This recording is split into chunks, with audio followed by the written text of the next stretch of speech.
Welcome back to part 7 of our live training session here with our Whipple-charged S197 Mustang.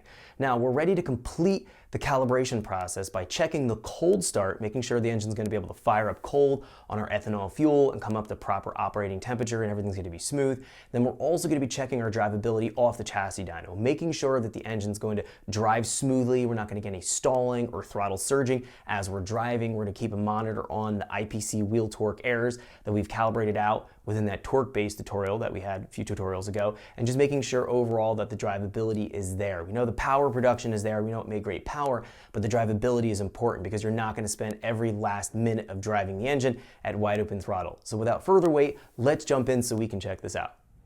Welcome back to our live training session here with our S197 Whipple-charged Mustang. Now, the last few tutorials, we've dialed in everything from our airflow model, fuel model, spark timing, variable cam mapping, and torque tables.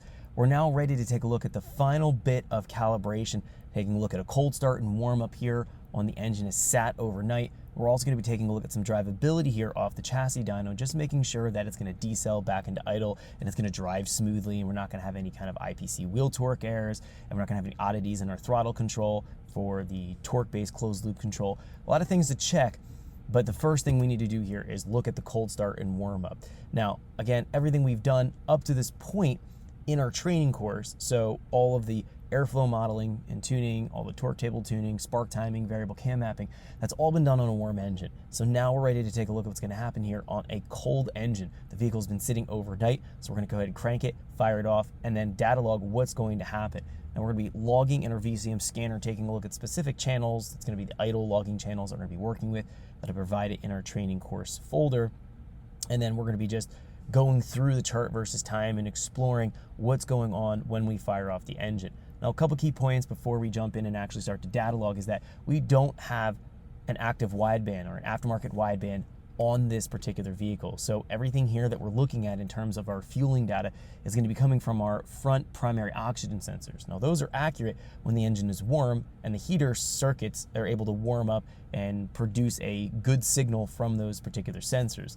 Now, with a wideband, that would be essentially a checksum against what the front oxygen sensors are reading. You don't have to have a wideband, but in the situation where we fire off the engine cold, the heater circuit hasn't warmed up the O2 sensor yet, and we won't have active O2s reading from our front oxygen sensors, so the primary oxygen sensors, for about 20-30 seconds, sometimes even a minute, where if we had a wideband, we could wire it hot right to the battery and have a wideband reading or air fuel reference right as soon as we fired off the engine so we could see what's going on. So we're gonna have a little bit of guessing here to figure out how far the fueling's off and some things that we need to potentially adjust in our cranking or the warm-up enrichment tables to solve a problem if one exists. I don't know how this is gonna go yet, so we'll just have to see what's going to happen here when we fire it off. So wanted to mention that if you did want to have a 100% confidence in what you're doing in terms of looking at your air fuel data when the engine is cold, putting an aftermarket wideband in the exhaust and wiring it hot just for the purposes of monitoring the cold start and warm up, wiring it hot to the battery, and then you could take it off the battery and put it into a key on source so you don't draw down the power in the vehicle when the vehicle's powered off.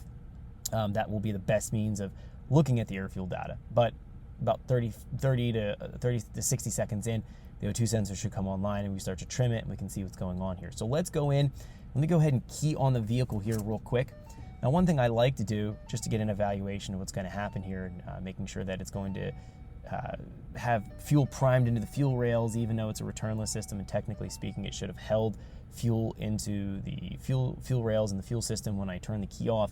I still like to go ahead and just prime the key 2 or 3 times just to make sure there's fuel up in the rail, so when I crank it, it's not going to give me delayed cranking. When we put aftermarket fuel pumps in the tank, sometimes we lose the check valve assemblies, and I don't know if that check valve assembly is in the pump itself, which will hold pressure in the system, so the next time you start it, it'll have adequate pressure. I don't know if that check valve's in the actual pump assembly or if it's been deleted. I didn't do the installation, so just to be able to be on the safe side to make sure there's fuel up in the rail and in the lines, I just primed it 3 times in a row right there just to get an evaluation of if the cranking tables are off or not. So if you let it sit overnight and you try to crank it and the rail's dry and the line's dry, the pump has to go and activate and start to produce pressure. That could give you a little bit of a lag, 2-3 second lag before it fires off clean. So in order to avoid that, I just made sure that I primed the system just to get an idea get a true idea of the cranking fuel if we need to adjust that.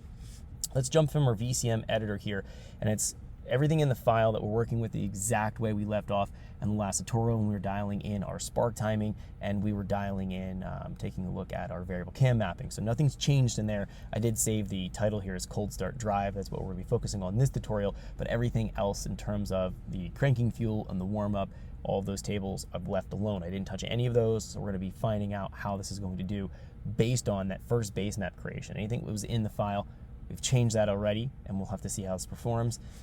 Let's go here into our VCM scanner and talk about a few things. The channels list that I am logging here, if I go up here to open channel config in our Gen 1 course folder under the VCM scanner subfolder, I'm going to be grabbing idle tuning channels. This will give us an idea of exactly what's going on. Thanks for checking out our teaser clip. If you want to see the rest of this video and more than 500 hours of current EFI training we have to offer, make sure you click right here. If you want to go and check out more teaser clips from this training course, click here, and you don't want to miss any of the videos we're going to be releasing on this channel, so make sure you subscribe and click here. Thanks for watching, and I'll see you guys later.